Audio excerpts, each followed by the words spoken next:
was for, I think it was like for 5,000, but the price of it had gone up to like 8,000 or something like that. This was before the game came out. Jesus, And so that far. is very impressive. That's super consistent. And is that all with the Amber Steel song, or did you use your Ruby Amethyst on that as well? Right. I mean, if you think about what happened this past weekend, people were paying $70 to play in an 8K. Yeah. Most chess players, like if you face a grandmaster into a grandmaster that are equal to each other, it's actually 51-49, right? I will say, I don't, when I'm testing and building decks, my mind is not like, oh my God, this is going to be the most controversial thing ever. I can get really like romantic and what do you call this, passionate about these discussion because it's such a form of art for me. Yeah, how's it going, everyone? My name is Earlmeister, and this is the Loremeisters podcast.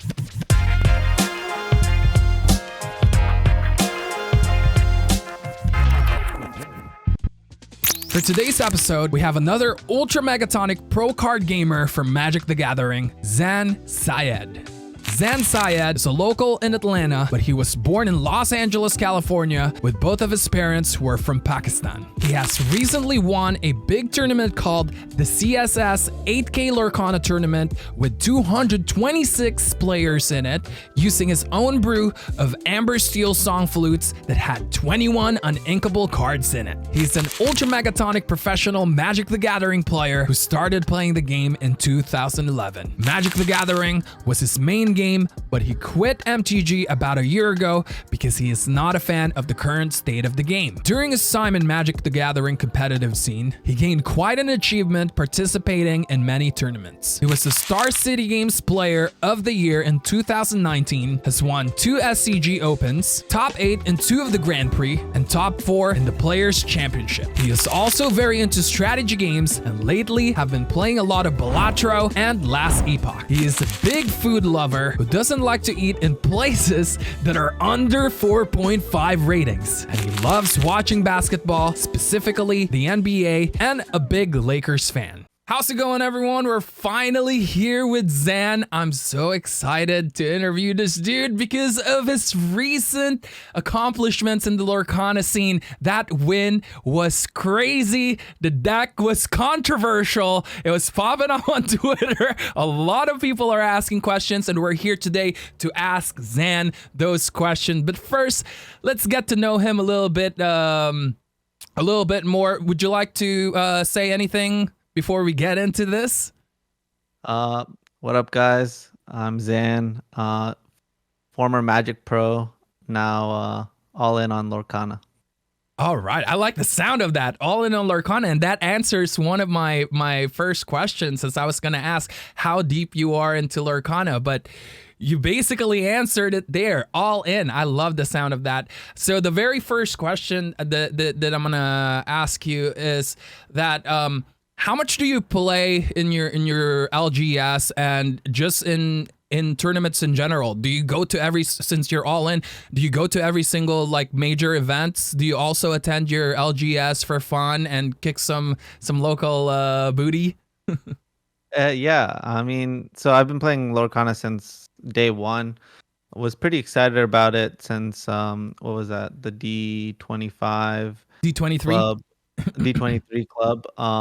Spoiler, I actually was living in LA at the time and went to this place called Frankensons, and someone was selling one of the D23 Mickeys, and I tried to buy it. But basically they had mispriced it, and so we shook hands, and I was just trying to send them the PayPal, but it was I think it was like for 5,000, but the price of it had gone up to like 8,000 or something like that. This is before the game came out. Jesus. And so I was trying to buy it, and we shook hands, and I sent the PayPal, but it was denying the PayPal because it was over the threshold, which was 3,000 or something like that. Okay. And then they Googled it after when we shook hands, and they decided not to sell it to me. And I was like, what is happening? I can just go. I can just go to the bank and get you a cash, or go get a cashier's check or something. But yeah, so I was interested in the cards. TCGs are really complicated to take off the ground because their economy matters so much, and so pro play comes kind of later, or like competitive play comes later in the ecosystem of things. But yeah. That's really Uh, cool that you tried to do that. I actually got the pleasure of not owning one, but seeing one in real life because Pavel, the creator of Pixelborn, he was wearing it with his. He gave me one of these actually. He was wearing it on his lanyard, and he's oh, got it all framed and stuff. And I'm like, oh baby, he's like wearing the Logan Paul bling. style. Yeah, Bro, yeah.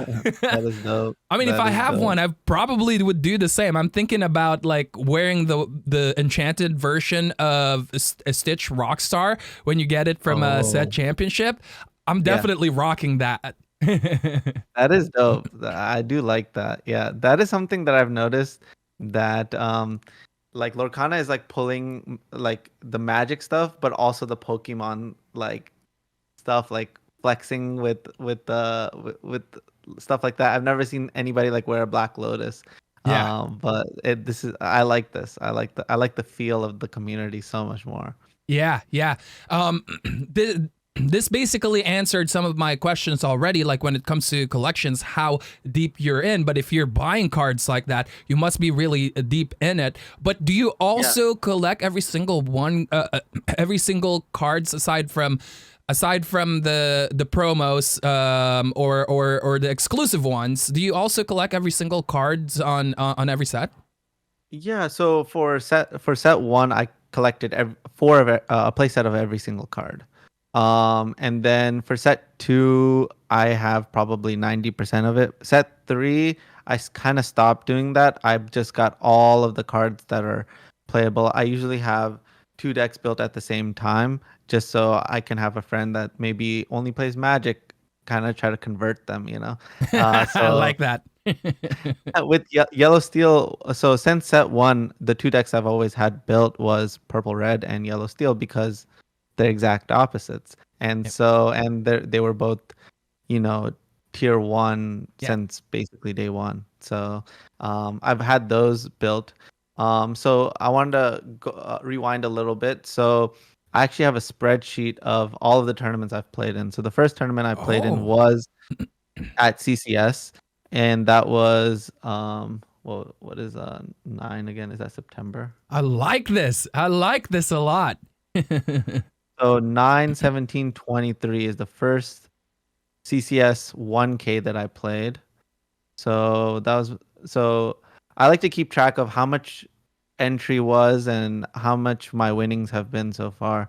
So my total winnings, like total profit so far is 2,560. A bulk of that came from this past weekend because we no split the whole thing. Nice. So yeah, so I played 9/17/23. That was a 1K. We split the top four. Then right after that, 9/30/23, we went to a 2K in Cedar Bluff, which is in Tennessee. And we split top eight and walked away with $200 there. Then we went to 10/14. We went to Tier One Games, which is another store in Tennessee, and that was another top four split. Basically, I've top eighted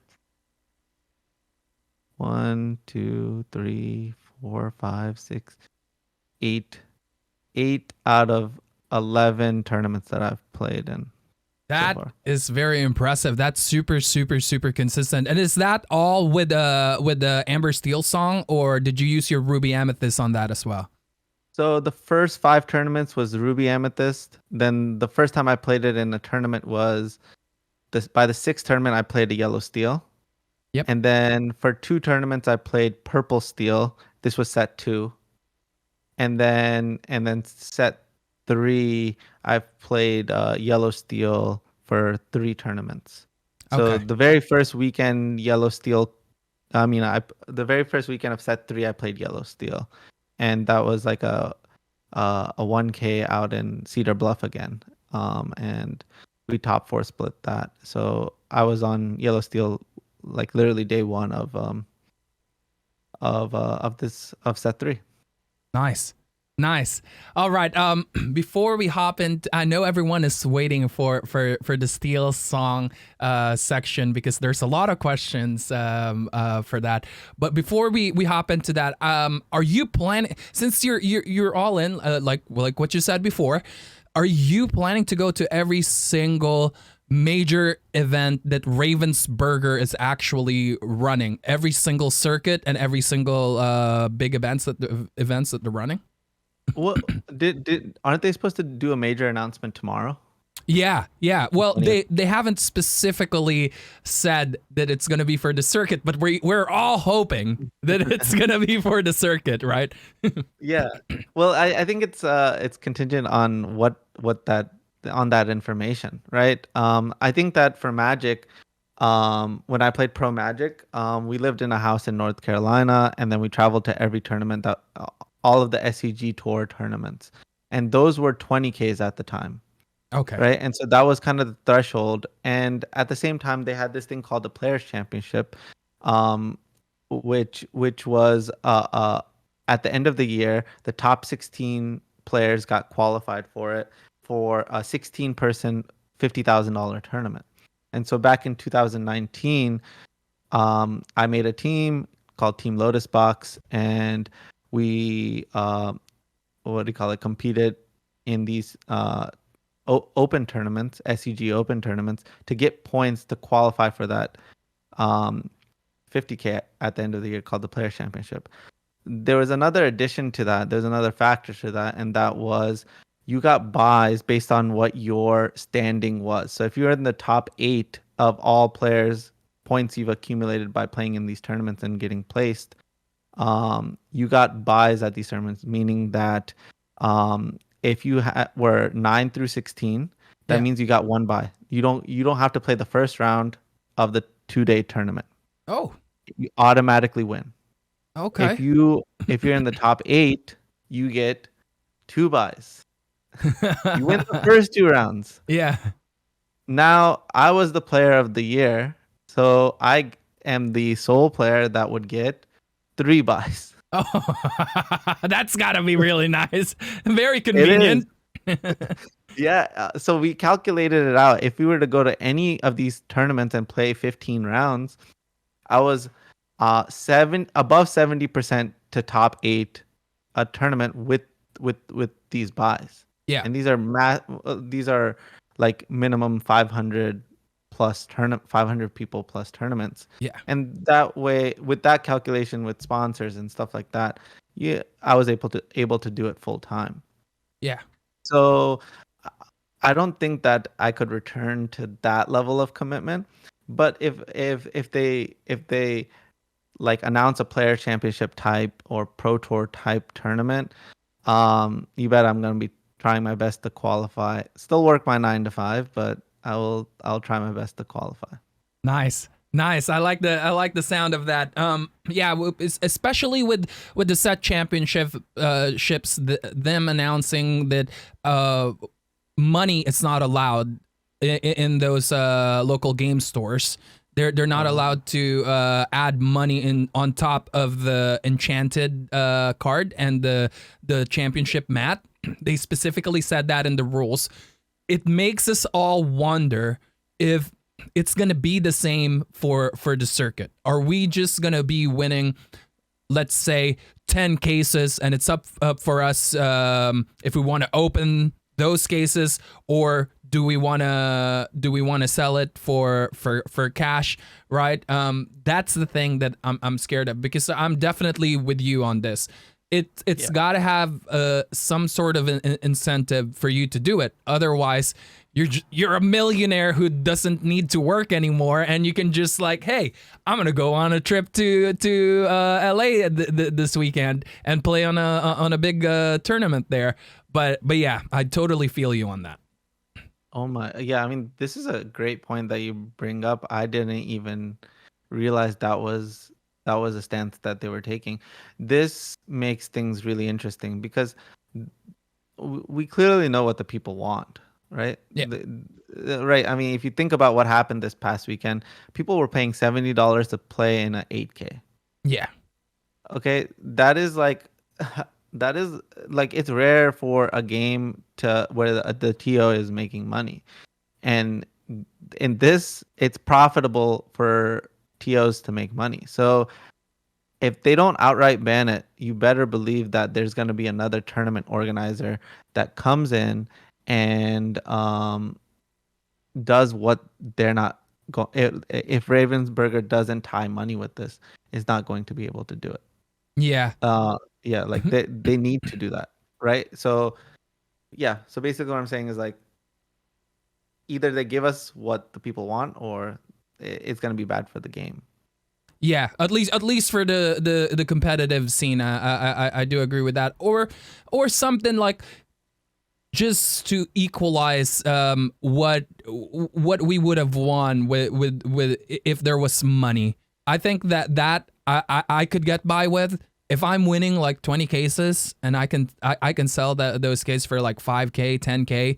I'm definitely willing to fly somewhere here in Europe and participate on that. Now I'm not gonna fly all the way to NA because that costs like over $1,000 just for the tickets alone. That's not including the place that I'm gonna sleep in, my food, and then the tournament itself. But yeah, I feel you on that a lot. I'm really excited, curious, scared, a bunch of different emotions on how they're gonna do this, and also it's the first year. If they did if they did this with no money or not much of an incentive for a player to actually fly and compete, I'm pretty sure the community is gonna say a lot of things about this, and hopefully comes the following year, because they've been really good with listening to the community. The second year they would change things. That's all I can hope for. It's in the very early stages of its development and just a game in general. So yeah. Yeah, no, completely agree. If they give a if they were to just announce, maybe 10Ks or something, like something chill like that, they would be this is like it would be like a golden move. Basically, I know that Magic players would be converting at the wazoo, and I think it would also affect singles prices as well, because I think that there's a lot of Magic players that are holding on to cards right now to find out about that. And if that announcement isn't what people want to hear, like people are gonna be selling cards like like no tomorrow. So Yeah. there's a bit of like a gamble there. It's gonna be interesting.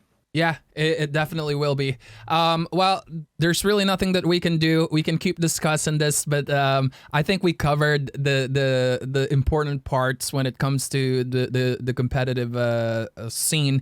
My last question before we head into the spicy ones is: are you happy with the competitive format? Are you happy with these best of threes? No sideboards, no anything, or are you willing to test out some new formats like best of? I know Pokemon has some best of ones as well. I know here it could be really tough to do best of ones. The more I play it, of course you're not always gonna win if you go first, but there's definitely a slight better chance of you winning when it comes to that. It's not always the case. Like what I said, I don't want everyone well, the other weekend, Earl, I only went first twice and I went second 8 times and I still won the tournament, right? I don't want to hear that from the complainers out there. Like what I said, there's a chance that you can go second. So best of one might not be the ideal part or the ideal way. But how about sideboards coming from Magic the Gathering? Is that something that you're interested in adding to Lorcana? No, not at all. Yeah, I would say my opinion is opposite of majority of Magic players. Um, I think that Lorcana, the thing that it's done is it's simplified the game for everybody, and people don't realize how important and hard to do that is. Like it is so hard to do that.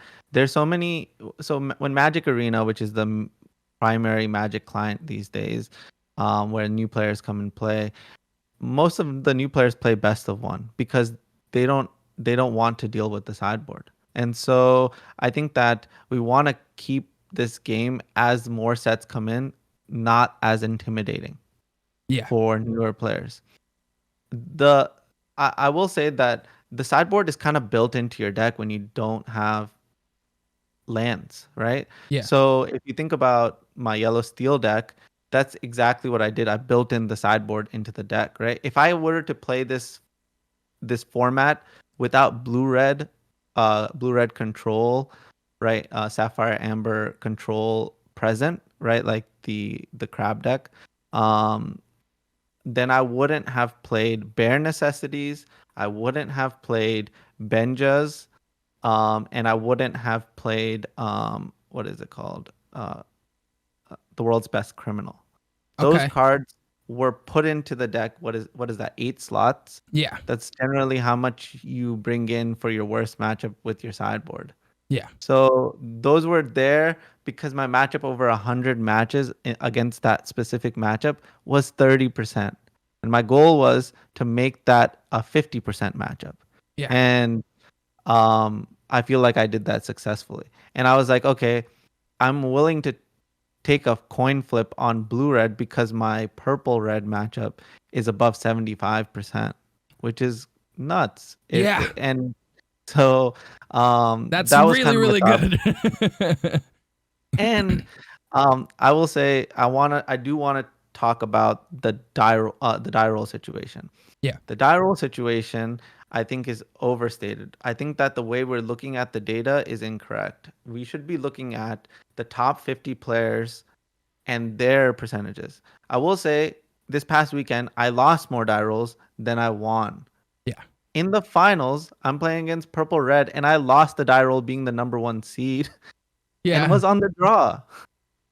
Right? Yep. So I was on the draw majority of this tournament, yet I never lost I never lost a round.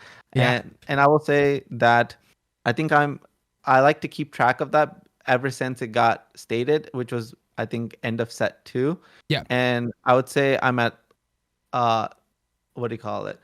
40% winning the die roll and 60% losing the die roll. And Yep. eventually over a longer period of time it'll probably equal out at 50-50, right? Yeah. Um, so I will say that if you were to look at the top 50 players, I think that um, it would the there would be a difference because I think that the most important thing that players don't realize right now is what their role is when they're on the draw as opposed to what their role is on when they're on the play. Everybody knows how to play. Like it's much easier having the natural advantage. But if you see chess evolve, there like playing black has its advantages. Playing Yeah. defense has its advantages similar to risk, right? But it's less obvious.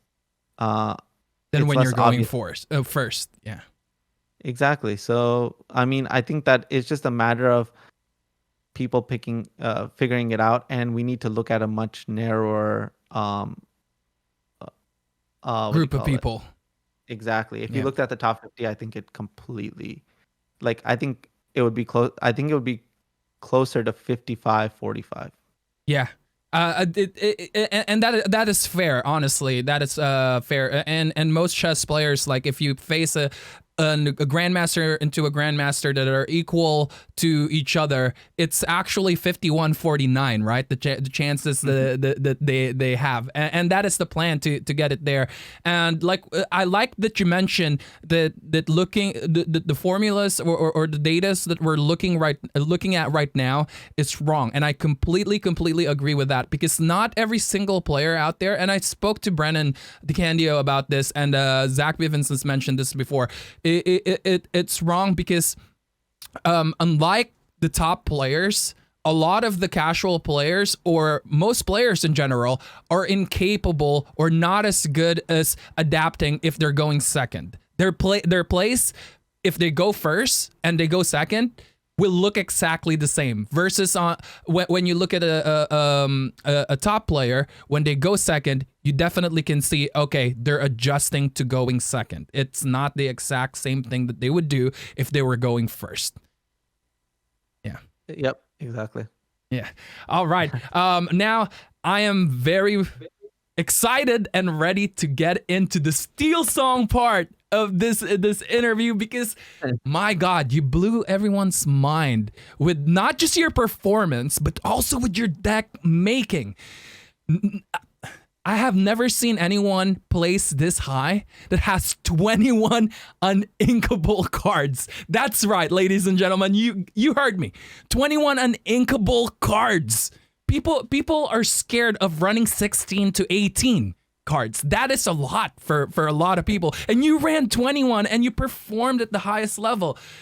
What was the thought behind that? Like, can you enlighten us more? How did that work for you? I know you posted something on Twitter. I'm very excited to read it. I was working the whole day, so I haven't got the chance because you just posted it today with like your mulligans and the way the thought processes. Can you enlighten us with that?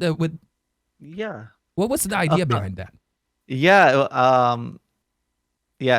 I didn't realize it was going to be as controversial as it turned out. I will say, I don't, when I'm testing and building decks, my mind is not like, oh my God, this is going to be the most controversial thing ever. So I will say, there were some really loud voices on Twitter about deck building in the earlier stages of Lorcana. Yep. And they started creating these rules. And my whole philosophy on deck building is the more rules you place, the more you will restrain deck building as a whole, and you won't allow the game to evolve. Yeah. Right? Or Because yourself to evolve. Yeah. You should not like place those rules on people, because the moment you start doing that and you introduce a new player, you're going to say the same thing. They're going to show you a deck and they're going to have this one experience, and that experience is going to be it's like this point at which you have like taken away a lot of possibilities of amazing decks that they could have created. And that moment is you show them a deck list and they have more than 18 uninkables, and you're like, that is not allowed in this game. It is forbidden. Yeah. And the moment you do that, it's, like you've just stripped a lot of the creativity away.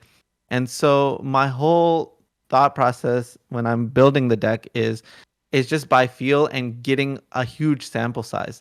So with having over 500 matches with this deck, like I can tell you that I was adhering to those rules naturally, but the more and more I played to what the deck wanted, the more I got closer to this uninkable amount. I think that the ideal uninkable amount in this deck is actually 18, and Hades is kind of the card that kind of put it over the top, just because there hasn't been a card that's been able to replicate the same thing. So if you think about the way that I mulligan with this deck, I don't keep my whole new worlds in my opening hands. So if you look at the list of cards that I prioritize in my opening hands, whole new world is never a part of those. And the reason why is because you're just trying to cast as many aerials as possible in order to find those cards at the proper moment and not take the risk of drawing a second whole new world and putting yourself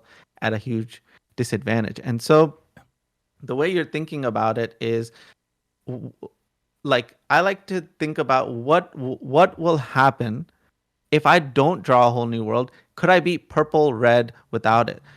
And the answer I kept getting was no. If I don't cast a whole new world, I cannot win.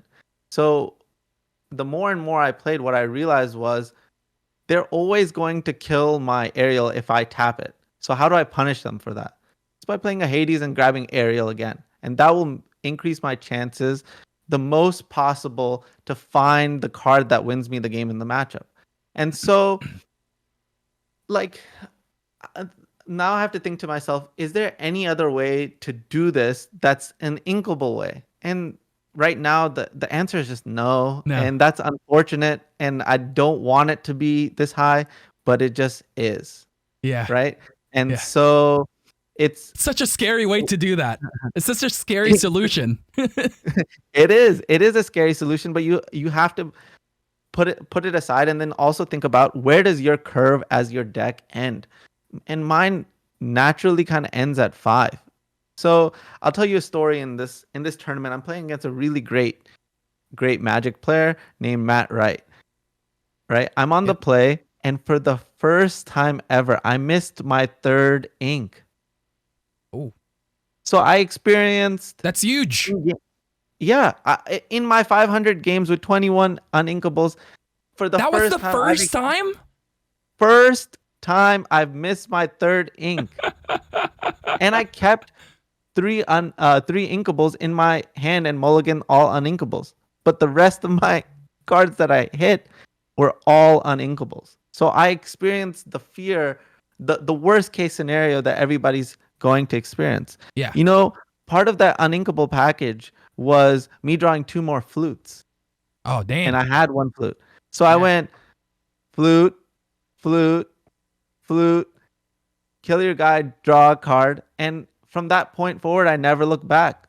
I ended up winning the match. That was game 3. I was on the play, missing my third against Purple Red, against a phenomenal player that still, I think, ended up either top 16ing or top 32ing.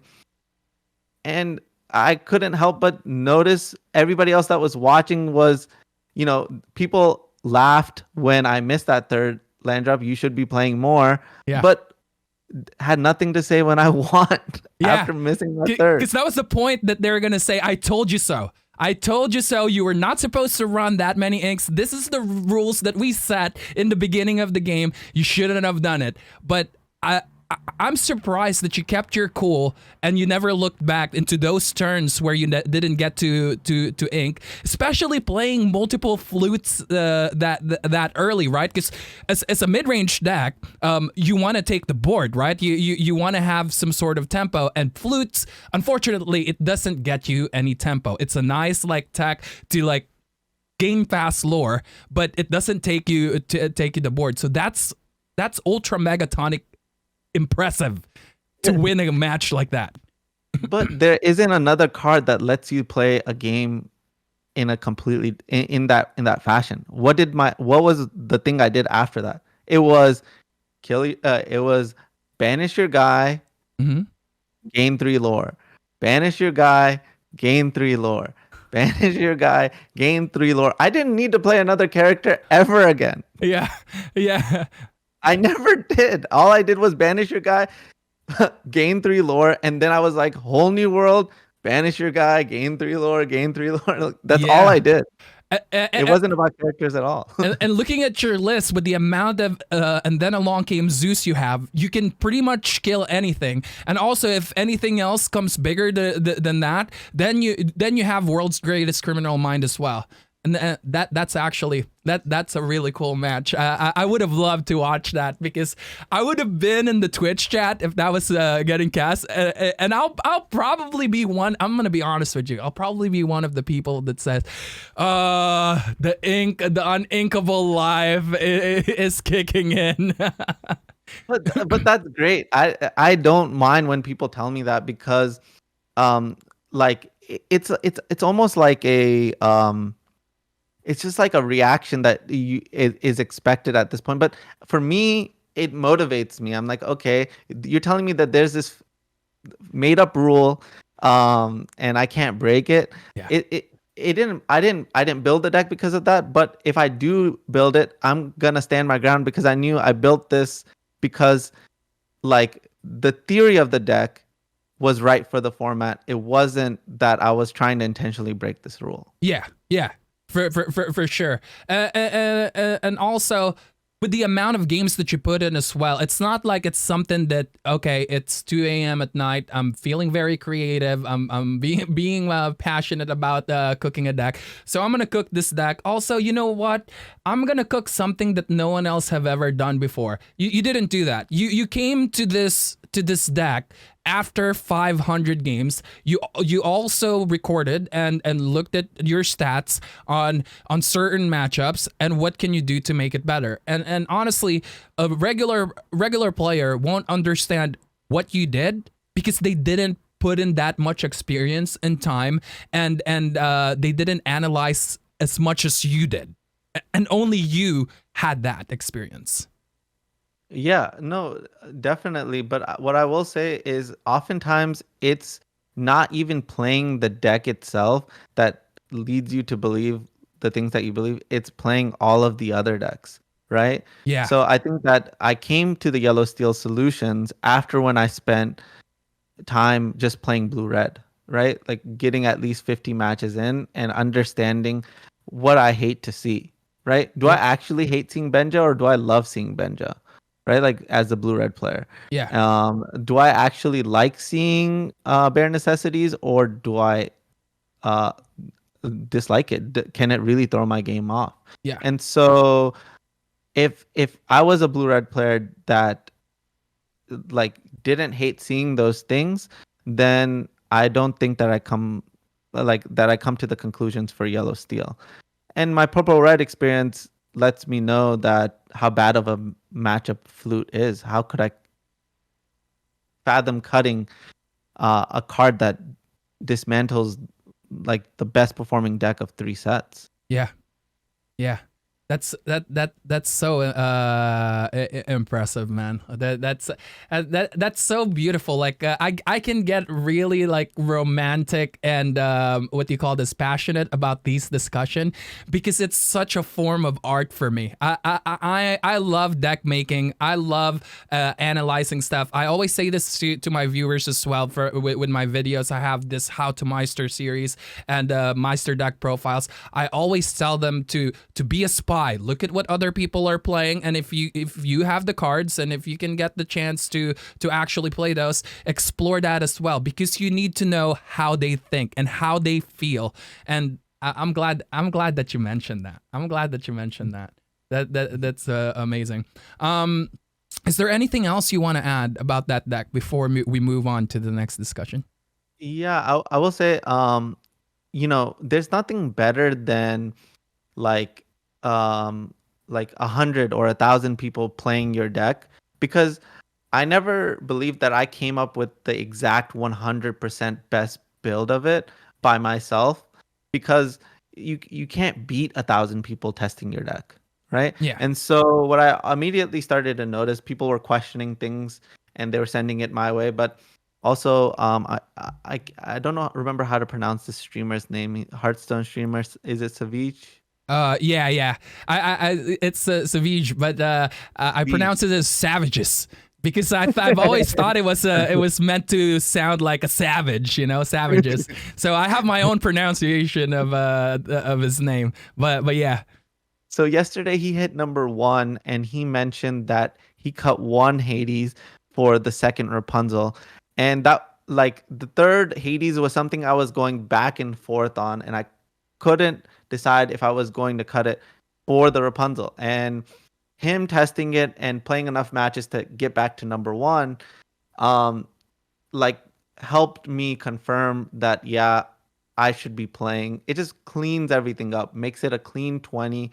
And when I'm playing the game, I really am thinking, okay, there's a 33% chance that I'm gonna draw an uninkable in this spot and an inkable in this spot, yeah, And so I really do think that the right number is probably, two Hades and two Rapunzel. yeah, Um so that Rapunzel could also be a beast, but I don't like having another 5 drop. There's another package that I have in mind. There's a 4 mana Tinkerbell, right? yeah, That that Hades could be the 4 mana Tinkerbell, and you could play the 6 mana Tinkerbell as well. And that way you have like a little bit of a combo, and it's also a like, look at the top four, pick a character and put it in your hand. So it helps with that. So yeah, that was something else that I tested for probably like 30 matches. But I felt like, Tinkerbell wasn't good against blue red or purple red. So it didn't make sense for me to bring that out. But now that yellow steel is a thing, right? yeah, Like Tinkerbell is good in that matchup. Would I consider it again, right? So yeah, um like those are still the spots, but at the same time it still ends up being at least 20 uninkables because you can't escape the 4 mana like good value card being uninkable. yeah. So Yeah. For a long time I played Mr. Smee as well, but I had to replace it with Benja because of blue red. Yeah. I used to That makes a play lot of Mr. sense. Smee plus two Rapunzels, so you could, it puts damage on itself, and then you play the Rapunzel Yeah. and take it all off. So I like that a lot. It also varies as well, like, or it could vary depending on the player, right? Because like you know your goals, you know exactly how it plays, you know yourself, you know your play style. Other people have different play styles. They try to find pressure points a little more different than others, and that doesn't mean that they're wrong and they're right. It's just two different play styles, and depending on the situation as well, maybe that play style is better. Depending on the situation, maybe your play style is better. But I think one of the most important parts of this is number one, being comfortable with the deck that you build and you play, and at the same time understanding how it works and what is the goal that you have against certain matchups. I will say I'm gonna speak to a little bit of the opposite of that. And the opposite of that is I think that players restrict themselves when they shouldn't be. And in Lorcana it's gonna be even more important Okay. that you're trying to play as many of the well-performing decks as possible. I really truly believe that you cannot deck build until you have tried all of the best performing decks, because if you want to deck build that's actually going to win, it is like it first comes from the acceptance that the best deck isn't the best deck, and that you can create something that actually slices through the meta like butter, right? Yeah. And that only comes from understanding exactly what their weaknesses are by by being them, by playing them. Yep. Yeah. Yeah. I totally understand. I think I'm speaking more in a perspective of a regular competitive player. I know like how hardcore competitive scene can be, but some competitive players don't have the exact amount of time as the other pros, because you had a pro experience, right? And you know exactly the process of like getting to the top. So some players don't necessarily have the time or the opportunity to test multiple decks as much as they want to. And I think I mentioned that earlier. It's because of like, if Ruby Amethyst is number one, or let's say Steel Song is number one, but you haven't put in that much time into that, but you've been playing or Steel Sapphire for the longest time. So going into the tournament, you're much more comfortable with Steel Sapphire because you know what are the ins and outs of that deck, instead of picking, let's say, Steel Song or Amber Amethyst, and yes, it's number one, but you're not comfortable with it. You don't really know how to play it. It's not going to perform the same as what you're comfortable with. So this is what I'm gonna say about that is, if you don't have enough time, lower the amount of like what your sample size is with a variety of decks, and just go off of what feels good, and eat like against the meta, right? Try to beat the meta, right? So if you played yellow steel like 5 times and you were like, oh, this deck is performing well against the purple red deck, right? Like if you took all of the decks and you played against purple red, and you determined, oh, yellow steel is performing well against it, I'm just gonna play whatever won the last tournament. I will say I do believe that the right deck is better, gives you a higher percentage of winning the tournament than playing a deck well. So Okay. I believe that if I handed uh there's 226 players in this event. Let's say I handed my exact deck to 10 people and I said, "Hey, go play it. You have 5 practice matches and you have 100 practice matches with red purple." And then they were to play in this tournament. I believe that they would perform better than their counterparts who played purple red, That right? that Which was like 55% of that tournament. Yeah, I guess that's a fair what do you call this argument to that. It's really fascinating because like as a person who has a podcast and interviews people, there has been a few different competitive players here, and it's really cool to see your perspective, their perspective, and honestly, not everyone is right, not everyone is wrong, but for me, I'm just fascinated with how people think. I like that. I like how you put it that way too. I will say the difference between me and other pro players is that I ran a pro team as well, right? Yeah, So that's true. on the SEG tour, I will say Brennan and I had a run, and he was on an opposite team to mine.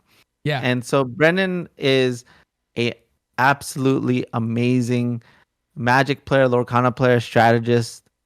But we both have our own schools of thought in terms of deck building, and o- like the way it's played out in the past is we both didn't see eye to eye, and we just kind of let it, like we would argue till no end, but in the end the better performing philosophy would win. And so in the past that was me, but it's it's complicated, right? This is a different game with different rules. And yeah, so I'm interested to see if I'm wrong or I'm right, and I want to be wrong. Like, I'm open to being wrong, right?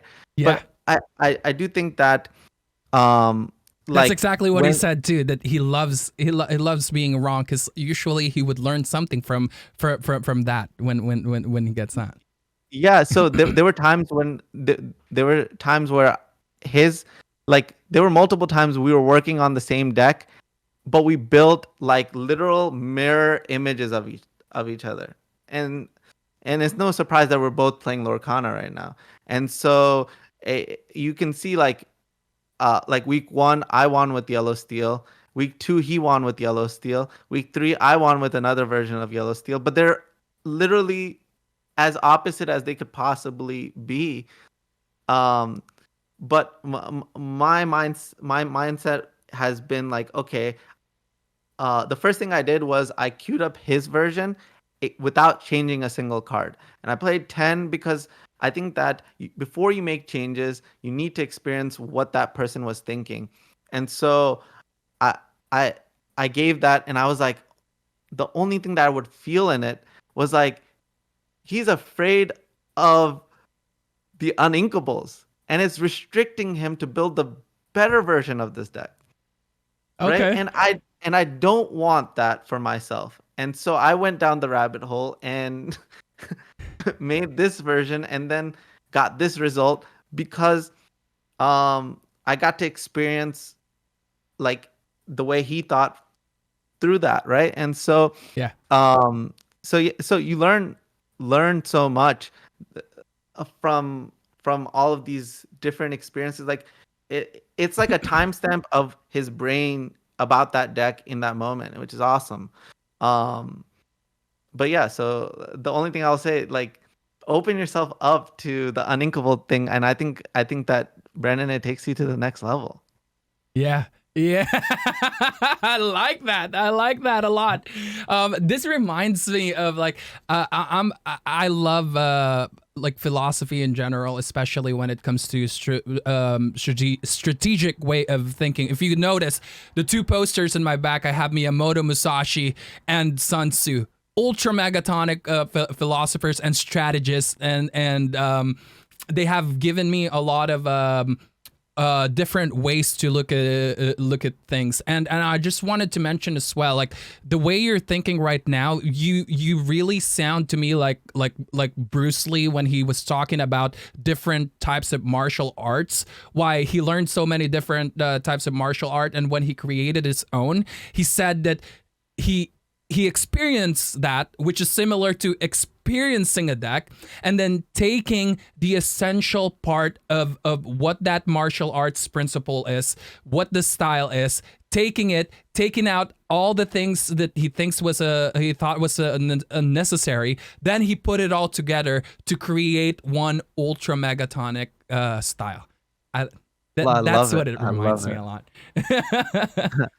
No, I truly appreciate that. Huge Bruce Lee fan, and yeah, like I couldn't imagine the amount of pressure that he had in creating his new school of thought.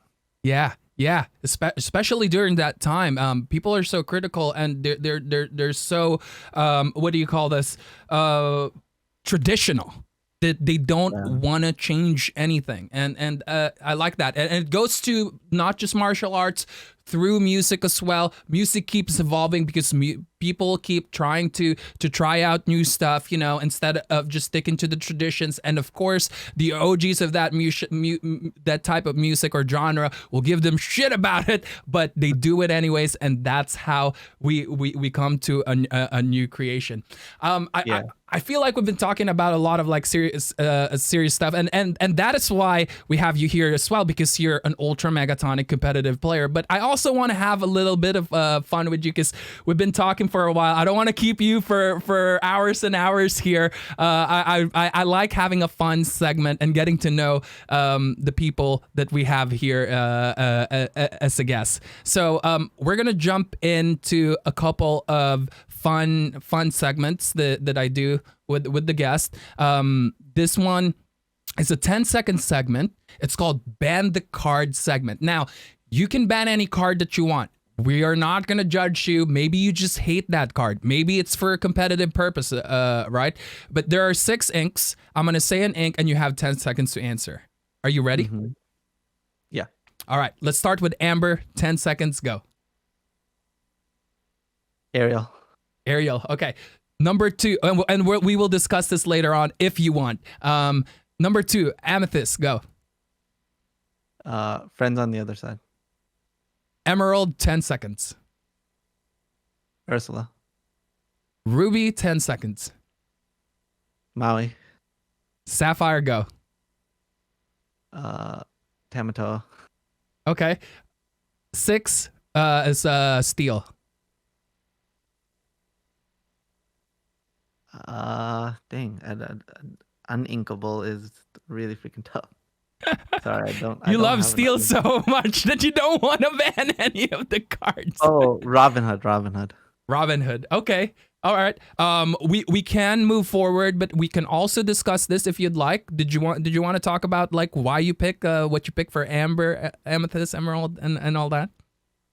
Yeah. I can give a brief thing. Like, I kind of dislike cards. I mean, I love Ariel. Don't get me wrong. It's won me a lot of money. But a card design like Ariel is only going to get stronger, right? Its whole thing is it has Singer 5 and it looks at the top 4 and gives you a song. Are you gonna stop printing powerful songs? Yeah. That are 5 or less? Yeah. No. So it's only gonna get more and more powerful. Yeah, so I don't like that. We saw that in set 3 too, and then along came Zeus is here, and now if you need some extra tech, Bare Necessities is there as well, right? Well, that's not a 5 song, but it's still a song in general. But yeah, I can see that a lot. With Amethyst, you pick Friends on the Other Side. Pot of Greed. I heavily agree with that. Yeah, I mean it's a divination that you can cheat. Oftentimes I've noticed that if you just write down how many friends on the other side that you cast as opposed to your opponent, by singing them, the person who's saying them more oftentimes wins.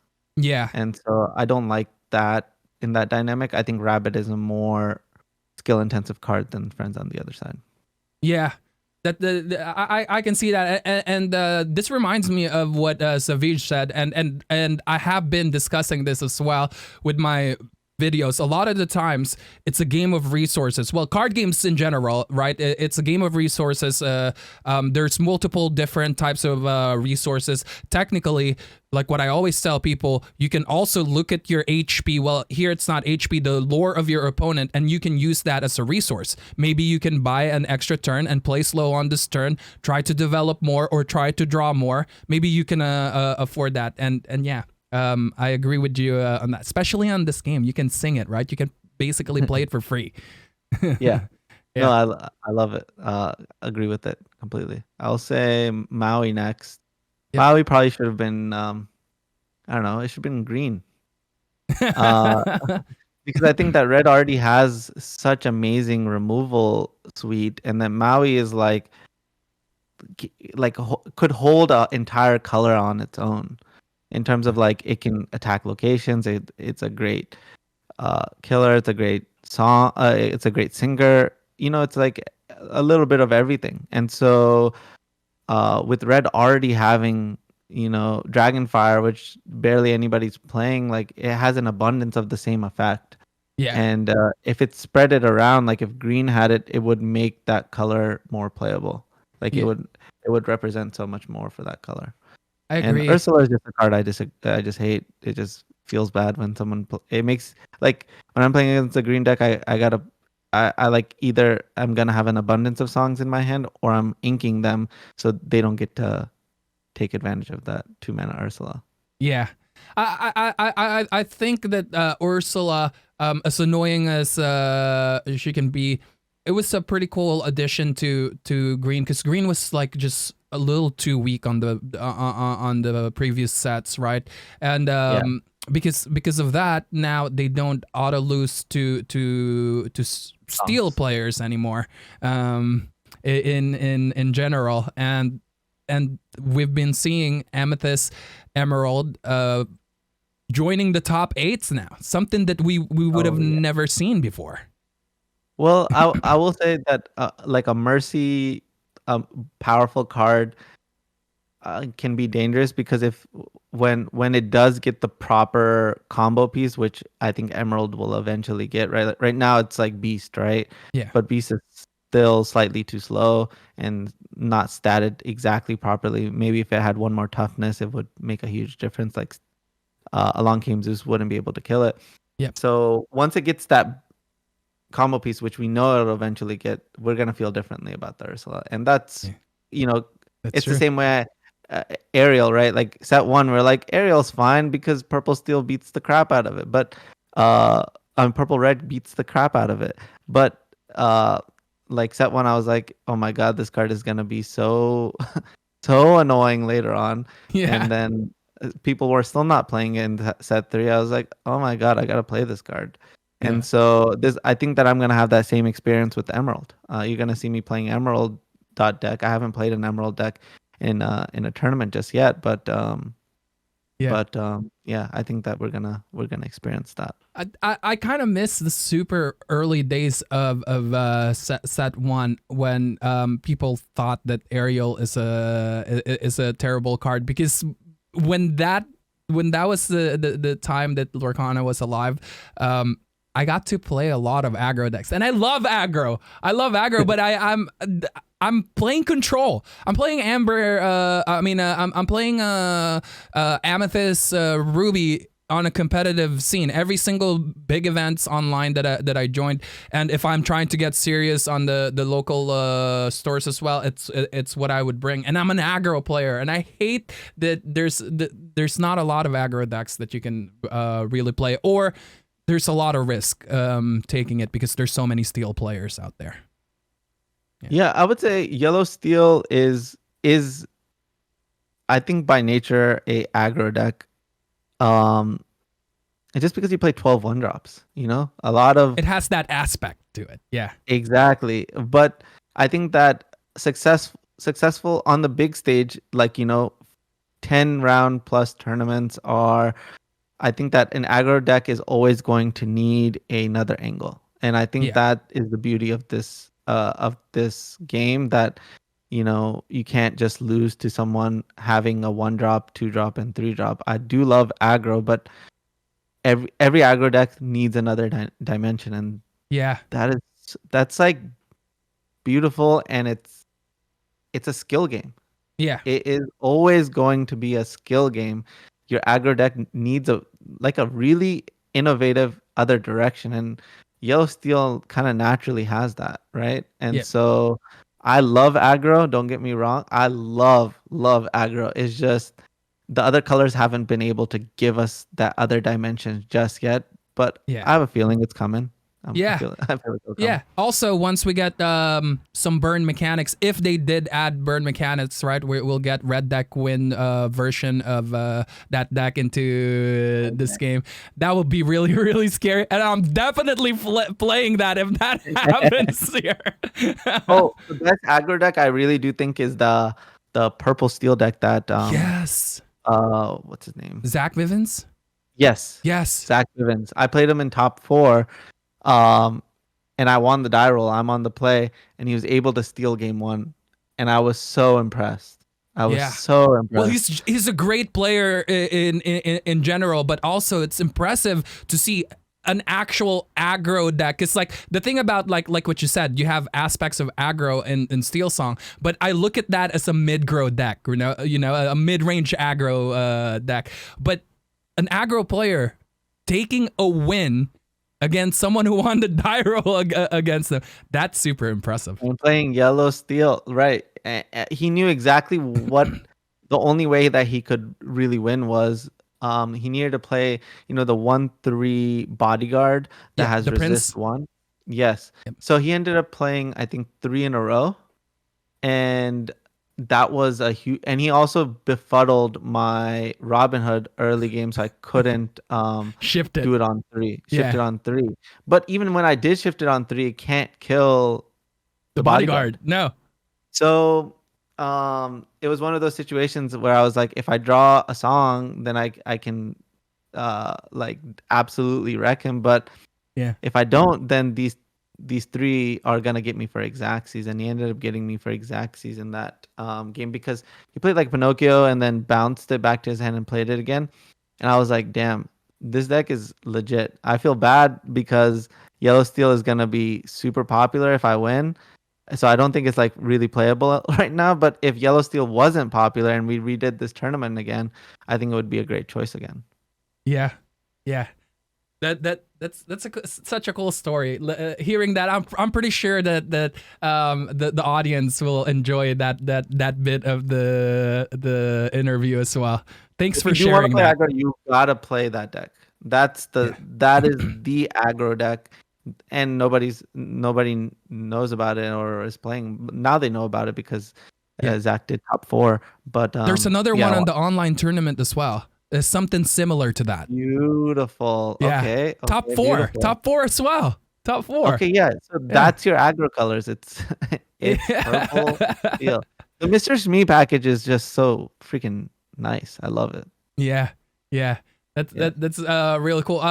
You said for Sapphire you picked Tamatoa. We kind of went in deep on that, but like I thought that was a little fun discussion. Yeah, Tamatoa is just really cool with Lucky Dime. Yeah, if I had to go back, I would probably say Popsicle. I just hate like that card is only just gonna get worse for it. I think Popsicle is a more. If I had infinite time, Popsicle is the more right answer. Yeah. Because Tamatoa is really nothing without Popsicle. Yeah, yeah. Or So. the other items that connects with it. I disrespected. I disrespect Tamatoa in general, and I'm breaking so many rules that these guys behind me has taught me. Do not underestimate anyone or any card at all. And I played against the Lucky Dime with the Tamatoa, and I got my ass kicked the other night. And I'm like, yep, I deserve that. I understand. And Yeah, no, that deck is solid. I love it. yeah, the last one is for Steel. You picked wait, what did you pick again for Robin Steel? Hood. Robin Hood, yeah. Robin Hood, yeah. I mean, the reason why it took me so long to pick this one was because I think Steel is actually just the most fair color. Okay. I think it's the most fair color. Robin Hood is the most powerful thing you could be doing. But honestly, it's a quite balanced card because they gave Red a counterpart Medusa.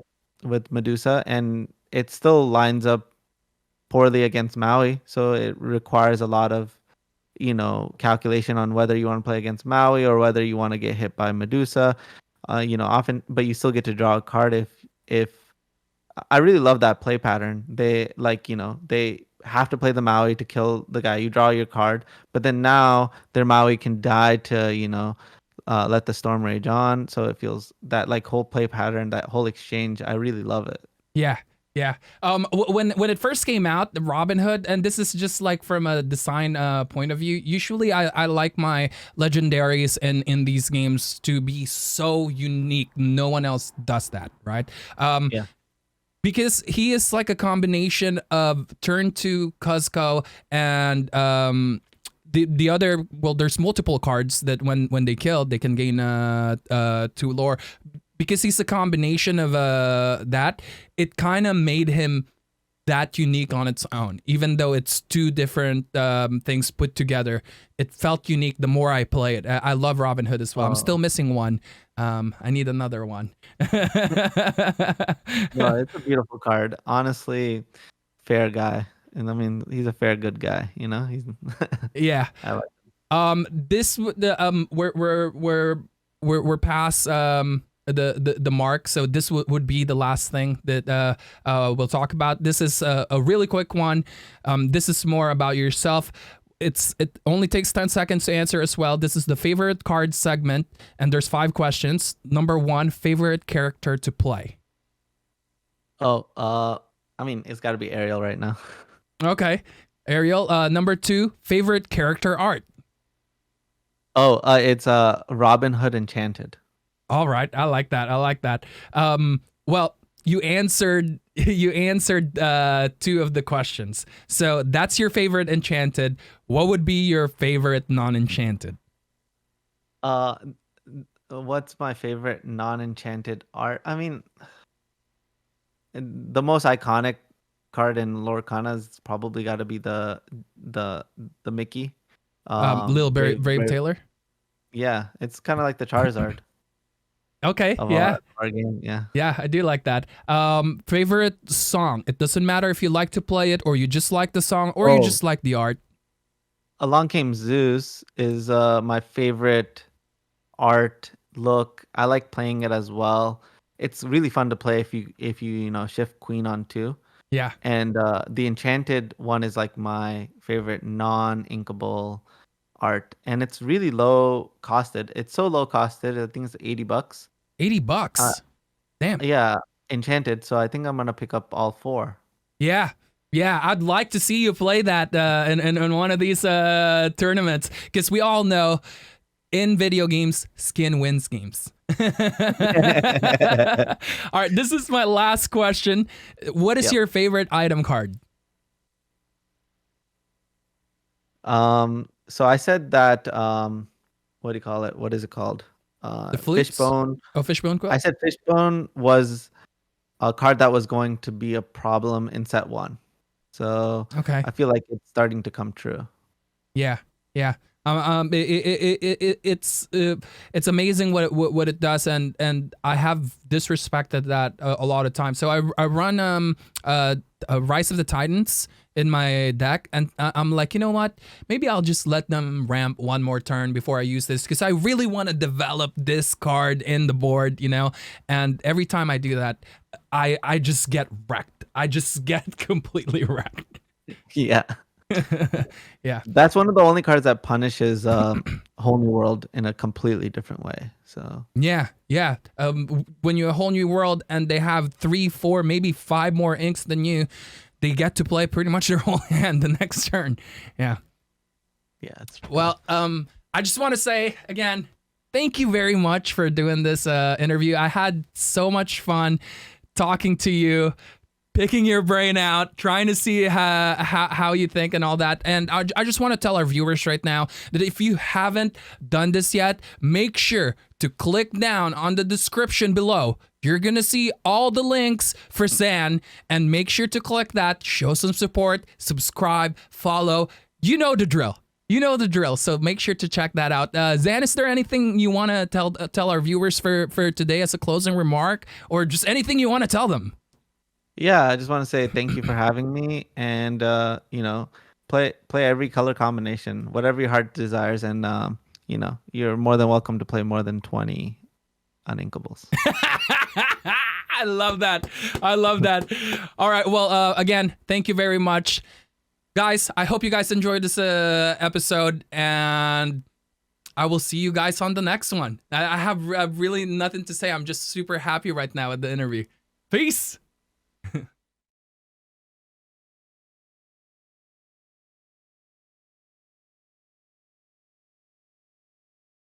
it. Yep. But whoever got second place was playing purple red. I was standing behind them. So I drew round 8, right? I was the only player that could draw round 8 with my opponent. Yeah. And I was one of my reasons was so I could just go take notes about who I could potentially play against, right? Because knowing your matchups is really important in Lorcana. Yeah. So I was watching a lot of the players, and one thing that I've noticed is I'm at this point I've stood behind at least like 50 people.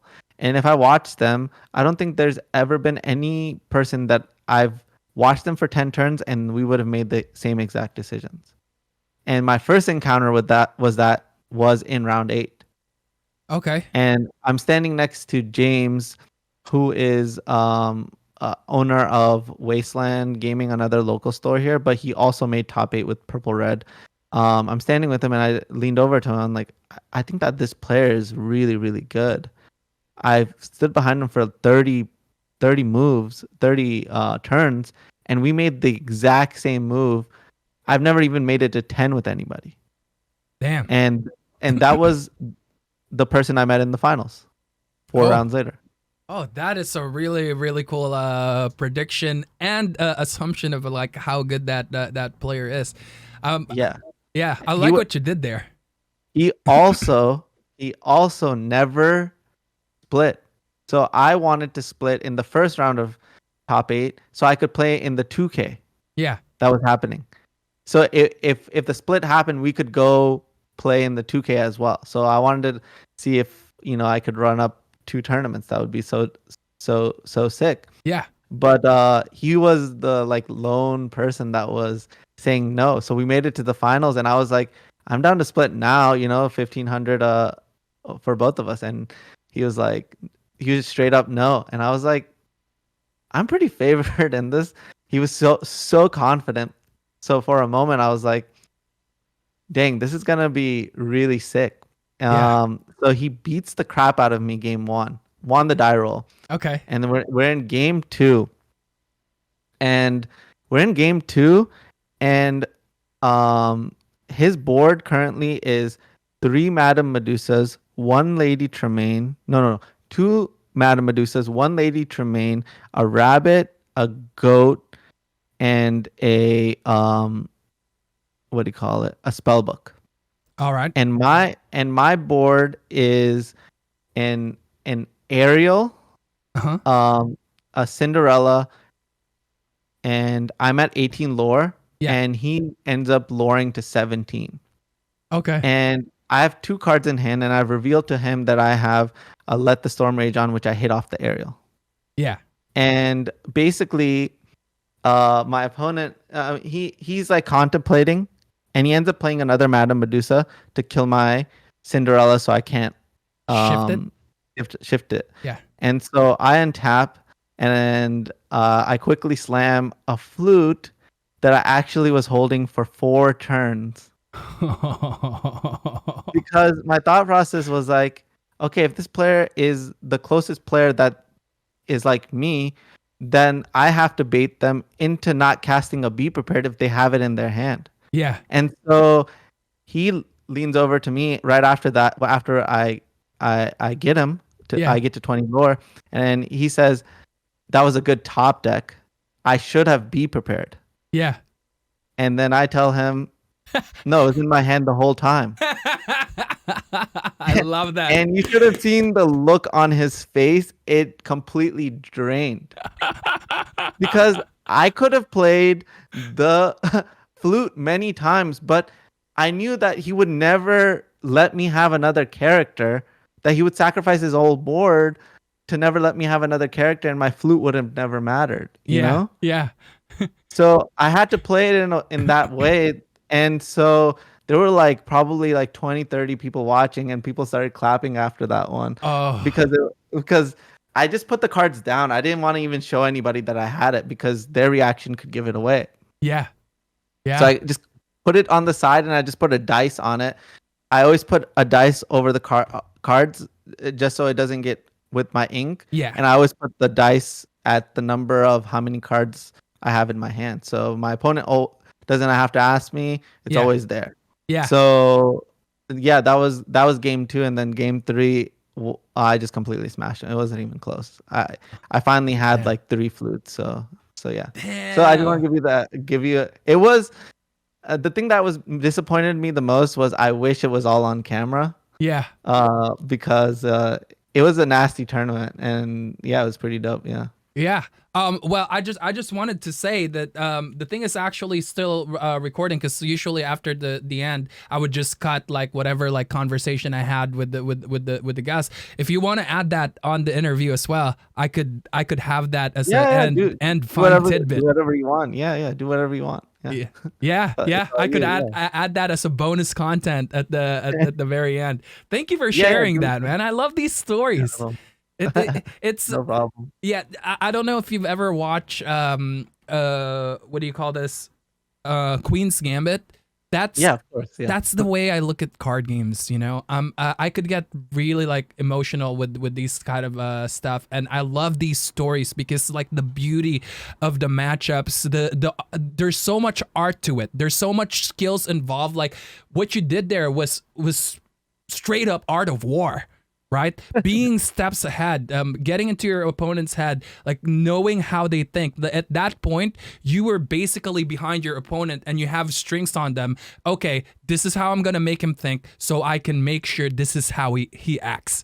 And I would have loved to be one of the people sitting behind you and watching that match and knowing that, oh, he could have done something about that, but he didn't, because he assumed right away and closed the other possibilities that you could have had flutes in your hand still.